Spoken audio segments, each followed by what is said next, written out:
qui jongle avec les chiffres, les biens immobiliers et les carrières avec une énergie impressionnante.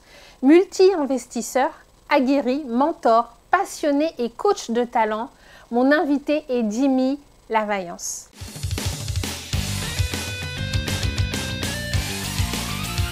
Bonjour à tous et bienvenue dans votre émission Déclic. Aujourd'hui, j'ai le plaisir de recevoir Jimmy qui vient nous parler immobilier, mais aussi en tant que mentor. Bonjour Jimmy. Bonjour Cynthia. Merci d'avoir accepté notre invitation. Merci de me recevoir dans ton émission Déclic. Oh, mais c'était normal. Avec toutes ces compétences, je ne pouvais pas vous laisser de côté. Donc vous avez 16 années d'expérience dans la finance. Tout à fait. Qu'est-ce qui vous a poussé à faire le grand saut vers l'investissement, l'immobilier et toute cette expérience dans le côté bancaire qui a influencé aussi vos compétences, j'ai envie de dire? Tout à fait. En fait, ça s'est fait un peu naturellement par la force des choses. Donc effectivement, moi je suis banquier de formation. Donc en fait, en faisant des fonctions de front office, de back office, où je faisais l'analyse justement des dossiers clients. Donc très vite, en fait, j'étais plongé dans la réalité qu'il y avait beaucoup de gens qui investissaient. Et moi, du coup, je traitais leurs dossiers en tant qu'administratif. Donc du coup, là, j'ai dit, il y a quelque chose à faire. Parce que vous avez été un peu dans le... J'étais de l'autre côté. De l'autre côté. Tout à fait. Vous avez fait le back office, vous avez été au front office, donc vous connaissez aussi... J'ai vu l'envers du décor, voilà. Et puis j'ai vu que des fois, les dossiers des mêmes personnes revenaient régulièrement. Et je voyais que les dossiers passaient. Donc puis bon, il y a quelque chose à faire. On est jeune, autant en profiter. À côté de ça, ma femme faisait des études, elle a fait un stage dans l'urbanisme. Pareil, elle déclique en même temps. Je suis à l'urbanisme, je vois plein de plans, les plans pour accepter les travaux, pour agrandir, etc. Donc moi, le côté banquier et elle, l'urbanisme, du coup, on s'est dit, bon, on y va. Et puis très jeune, on a fait le premier investissement, on avait 24 ans. Et puis du coup, ça a commencé comme ça. Puis après, vous avez eu rapidement de l'aide de la banque alors, finance, où vous aviez déjà mis de côté, parce que 23 ans, c'est jeune. C'est vrai. La réalité, c'est que ça a été compliqué le premier. On a eu des refus parce que, en fait, on nous... Il faut le dire, c'est important. Non, mais je dis, transparence, on dit tout. Il y a eu des refus parce que les banques, on allait les démarcher, ils estimaient que comme on était jeunes et qu'on n'avait pas encore acheté notre maison principale, notre appartement, notre maison, donc en fait, ils nous disaient, ça peut vous bloquer peut-être demain quand vous allez acheter votre maison. Votre appartement. Vous aviez fourni un dossier où vous n'aviez jamais eu de problème de loyer, j'imagine. Pas de problème de loyer, on est encore chez les parents. Pas de prêt, à part peut-être le prêt de la voiture. Non, vraiment, le dossier était nickel. C'était juste sur l'approche en nous disant, c'est plus pour vous qu'on fait ça, pour vous protéger, parce que demain, ça va vous bloquer pour votre achat de votre maison. Et aussi, vous êtes un peu jeune. Il y a d'autres produits, il y a de l'assurance vie, il y a le PL, et puis ils essayent de vendre d'autres produits. Mais non, nous, on veut juste un crédit bancaire. Donc on a eu 2-3 refus. Et puis à force d'abnégation, on a eu une acceptation et qui ont compris. On peut savoir quelle banque? C'est la Banque Postale qui avait accepté, comme quoi c'était la banque dans laquelle j'étais depuis tout petit. Et du coup, pour le coup, j'avais pas été les solliciteurs au premier parce que je pensais que c'était plus la banque quand tu es jeune et l'immobilier, quand tu as 23 ans, tu penses plus c'est la banque avec ton compte Bagou, 16 ans. Je pense pas qu'ils font aussi des produits IMO. Donc j'avais été démarché d'autres banques et c'est vrai qu'on avait essuyé des refus. Et même la banque où je travaillais à l'époque, parce que moi-même j'étais en banque, donc j'avais été proposé mon dossier collaborateur, et il m'avait sorti la même excuse. Donc si on s'était arrêté à ça, on n'aurait rien fait. Mais donc malgré votre expérience chez eux, ils ont pas voulu. Parce qu'il y avait ce côté-là, c'était pas dans l'approche des banques de donner la priorité pour faire un investissement locatif. Ils voulaient d'abord dans leur manière de voir les choses à eux, d'abord on achète une maison et après on fait un petit achat locatif. Mais du coup ce truc-là, il faut le casser, c'est une croyance.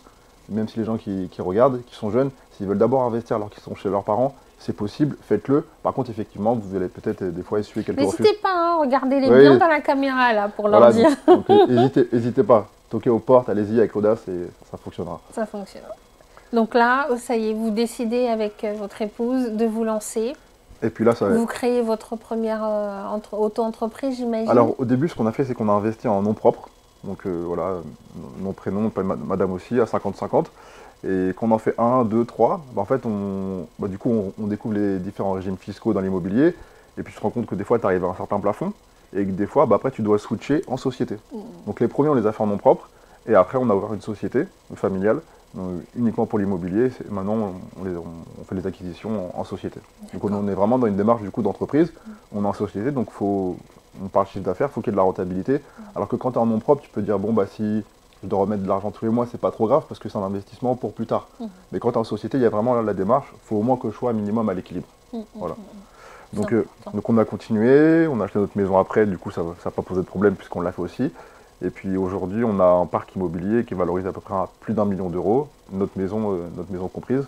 Donc voilà. Donc du coup aujourd'hui, ce que je fais, c'est que j'accompagne au final les jeunes investisseurs pour leur premier investissement locatif, de par mon expérience, donc du coup sous forme d'un programme de mentorat immobilier. Donc je les accompagne pour Parce que maintenant vous connaissez un peu le Tout à fait. roulage et le déroulement des choses. On met en place une stratégie par rapport à ce qu'ils veulent faire, leur épargne, ce qu'ils veulent viser comme bien, la ville, etc. Et du coup on cadre le projet de la recherche jusqu'à la signature chez le notaire. Donc moi c'est là-dessus que j'accompagne. Et après tout ce qui est après la partie plutôt peut-être fiscalité, la partie travaux, etc. Ça, je laisse à des gens qui ont les compétences propres à ça. Vous orientez, quoi. Exactement. Parce qu'après, c'est d'autres compétences et il faut aller voir un fiscaliste pour parler de fiscalité. Il faut aller voir un comptable pour faire le compte de ta société. Ça, c'est pas des choses que je peux conseiller, mais j'oriente vers des professionnels adaptés. Donc voilà, donc ça, c'est ma fonction aujourd'hui. J'accompagne des jeunes sur leur premier investissement locatif. Après, jeunes. Le premier, que ça soit entre la fourchette, c'est entre 20 et 35 ans à peu près les clients. Donc voilà, et du coup j'utilise mon expérience bancaire. Est-ce qu'il y a des tips, une méthodologie à mettre en place, des choses auxquelles il faut faire attention justement quand on est jeune et qu'on pense et qu'on souhaite un jour investir, c'est quoi? Alors, les quelques erreurs que moi souvent je conseille, déjà c'est le premier, il faut bien se dire que c'est de l'investissement locatif, on va louer pour quelqu'un, c'est pas nous qui allons habiter dedans. Donc le côté émotionnel, il faut essayer de le mettre de côté. Quand on est jeune, quand c'est le premier, il y a un peu des fois trop d'émotions, il y a de la peur, il y a des croyances, il y a des barrières. Donc tout ça, il faut déconstruire. Et effectivement, le côté vraiment émotionnel, il faut le mettre de côté. On ne va pas habiter, c'est quelqu'un d'autre qui va habiter, donc il faut se projeter sur la cible qu'on va viser. Est-ce que l'appartement, on va le louer pour une famille, pour un étudiant? Est-ce qu'on va faire de la colocation? Est-ce qu'on va faire du Airbnb? Donc voilà, donc c'est la stratégie à mettre en place, qui on va viser en fonction de la cible qu'on va viser. C'est comme ça qu'on adapte le type de travaux qu'on va faire. Est-ce qu'on va injecter beaucoup d'argent dans la rénovation ou pas beaucoup, etc. Donc c'est vrai, au début, ce qu'on fait après, c'est on cadre la stratégie, ce que tu veux faire et où tu vas acheter. Et après, on voit les prix, on fait des annonces tests, on fait des scénarios pour voir si la vacance locative, si elle est plutôt forte ou pas. Et voilà, et après on y va. Donc effectivement, il y a pas mettre trop d'émotions, pas trop se précipiter. Il y a aussi les travaux, effectivement, faut pas les sous-estimer. Les travaux, aujourd'hui, c'est comme l'inflation passe aussi dans le domaine du BTP.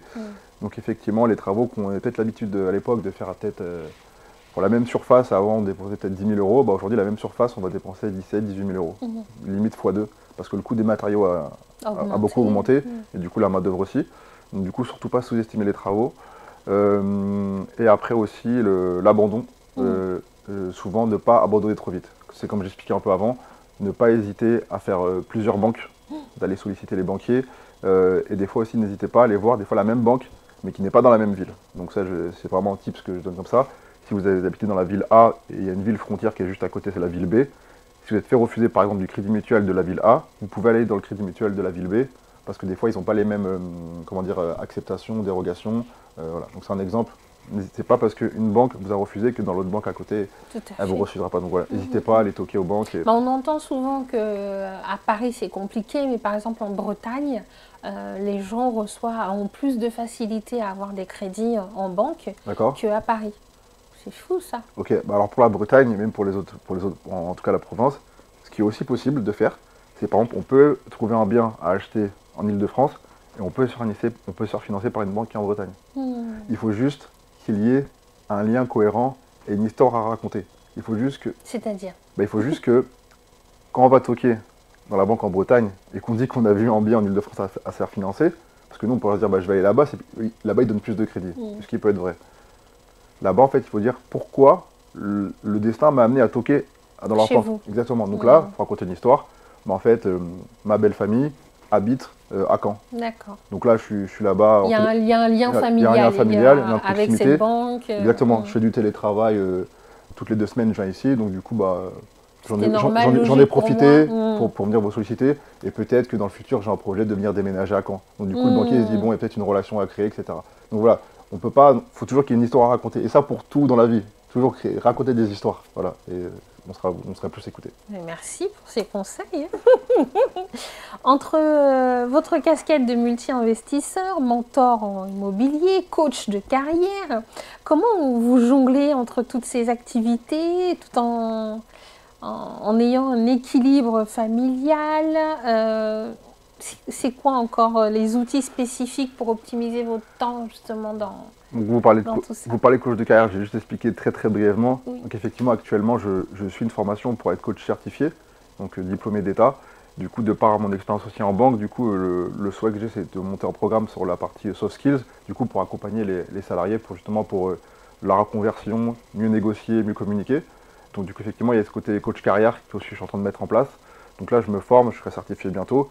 Donc effectivement, pour jongler entre toutes ces casquettes, entre l'immobilier, le côté carrière, et puis il y a d'autres projets annexes que je suis en train de mettre en place, c'est assez, comment dire, c'est complexe parce que du coup, là, en plus, je suis sorti de la casquette salarié il y a peut-être 7-8 mois. Donc du coup, moi, pendant 16 ans, j'étais salarié, donc j'étais un peu, comment dire, j'aime bien faire l'image du zoo. Moi, j'estime que quand on est salarié, on est un peu dans un zoo. Dans sa cage. Dans la cage, et quand on est entrepreneur, on est dans la jungle. Ça. Dans la jungle.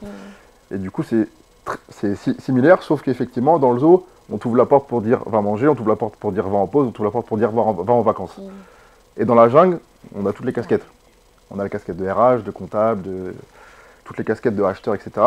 Donc c'est assez particulier, moi je découvre ça. Donc pour le coup, pour cette question-là, encore une fois, je vais être transparent avec cette réponse. Je n'ai pas vraiment de tips à apporter parce que moi-même je découvre. Donc sur le côté organisation, jongler entre tout, j'essaye de faire au mieux. Voilà, c'est ça ma réponse, j'essaye de faire au mieux. Et moi je suis de l'école, ça a toujours fonctionné pour moi. Moi je suis de l'école du dernier moment. Je suis de l'école de... J'ai plein de choses. Last minute. Exactement. J'ai ma to-do list, des fois je la fais. Mais souvent j'ai beaucoup de choses en tête. J'essaie de faire ma priorisation dans la tête. Je sais que c'est pas bien, des fois c'est mieux de noter. J'essaie de noter mais j'arrive pas trop à le faire. C'est votre méthodologie. C'est ma méthodologie. Et pour l'instant, ça m'a toujours réussi le dernier moment. Donc écoute, pour l'instant, ça fonctionne. Donc voilà. Mais après, les conseils que j'aimerais mettre en place, c'est de la délégation.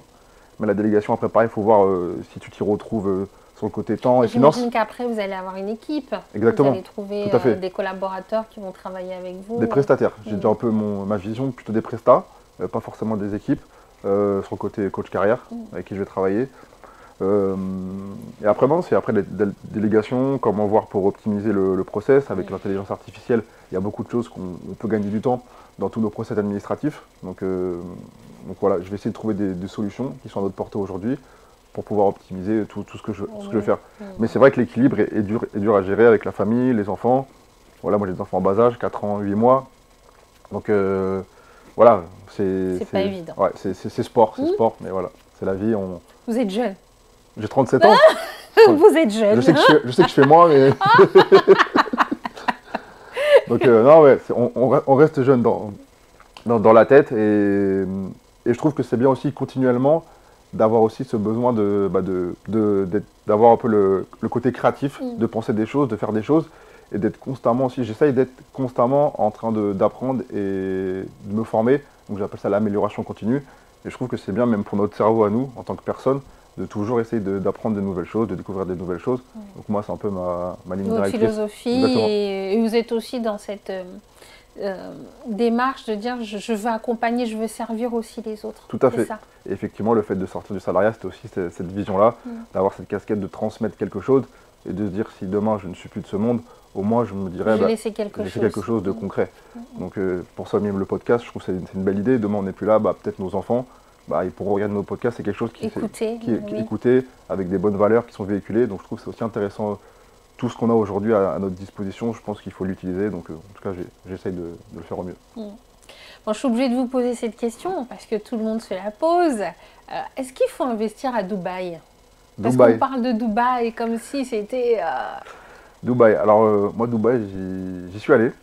Ma femme avait une mutation professionnelle là-bas pendant 2 ans, 2 ans et demi.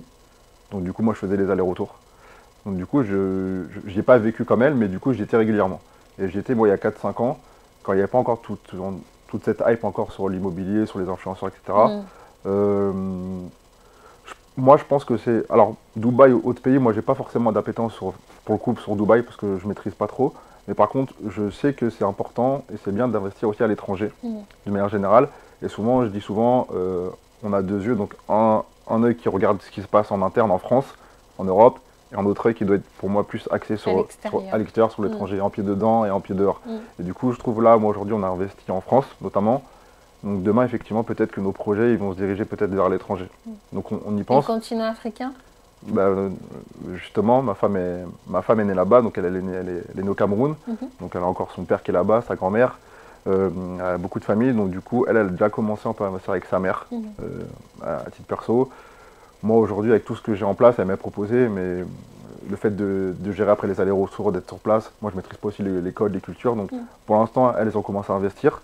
Peut-être même plus tard, pourquoi pas, peut-être avoir 2 résidences et peut-être y aller 2-3 mois, puis après revenir en France. C'est un peu l'idée. Donc voilà, donc on pense aussi à la terre-mère, au continent africain, qui, je pense, est un peu le continent de demain. Beaucoup le disent et je pense que du coup, il faut être un peu avant-gardiste et essayer d'y aller quand c'est encore accessible, parce que fort probable que demain, il y a beaucoup de gens qui fassent le retour là-bas. Ça devient impossible. C'est ça. Donc ouais, on y pense. Donc Dubaï, pour investir, moi personnellement, plutôt non.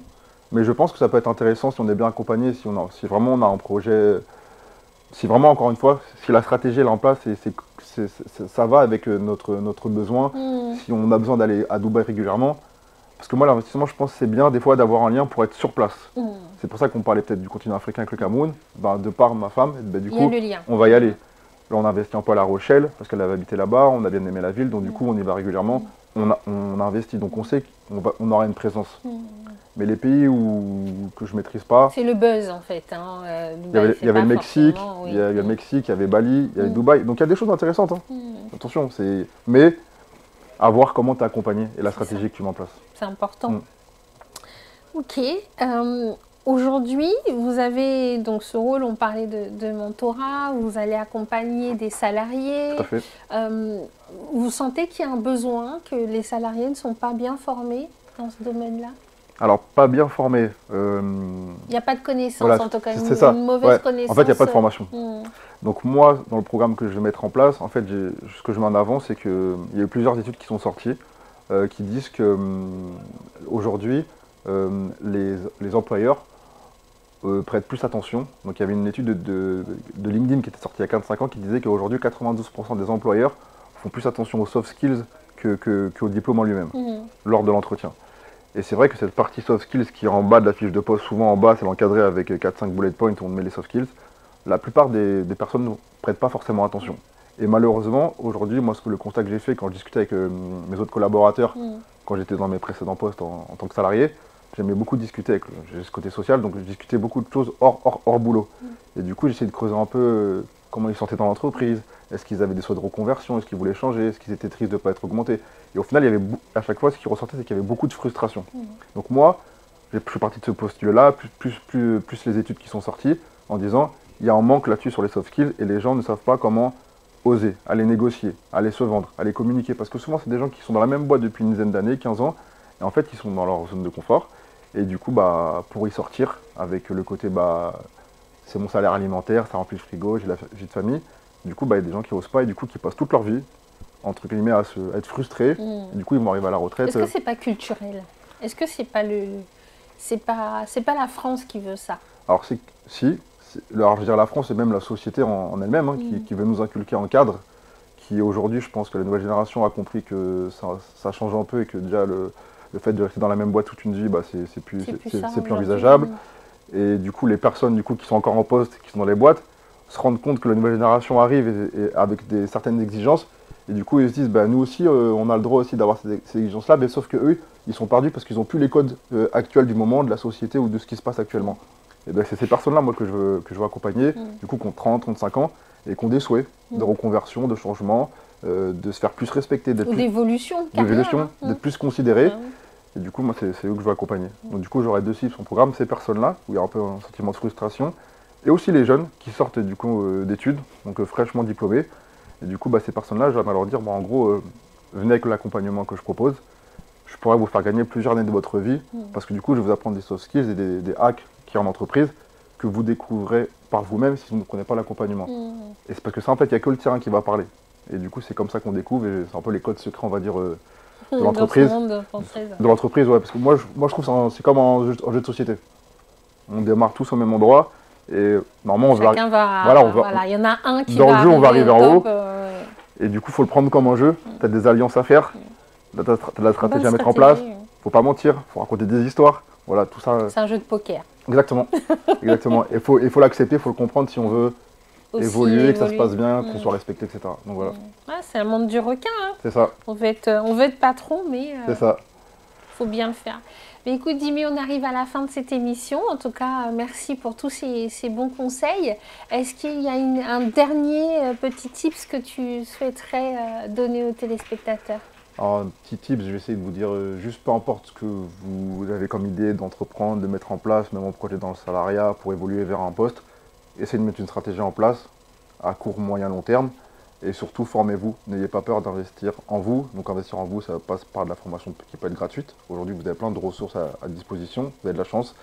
Et sinon, par de la ressource payante, en prenant des gens du coup, qui sont passés par là, donc des coachs ou des mentors, comme moi par exemple. Et comme ça, je vous accompagne pour plus de rapidité, plus d'efficacité. Puis voilà. Alors justement, où est-ce qu'on peut vous retrouver? Sur les réseaux sociaux? Vous avez aussi votre auto-entreprise. Comment on peut vous retrouver? Donc réseaux sociaux, La Vaillance, ça s'appelle La Vaillance. Donc sur Instagram, lavaillance.fr ou Jimmy La Vaillance.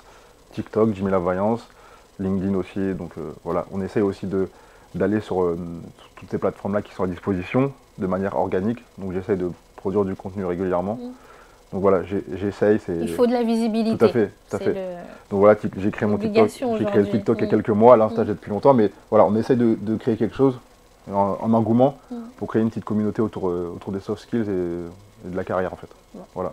En tout cas, merci beaucoup Jimmy. Merci Cynthia, merci beaucoup. Moi qui ne connaissais rien l'immobilier, j'aurais bien voulu que vous connaissiez au début. Hein.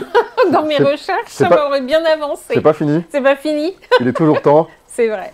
N'hésitez pas. On peut toujours investir. Ouais, hein. Tout à fait, tout à fait. Bon, merci beaucoup. Bonne continuation et puis on croise les doigts. Réussite dans vos projets encore et encore.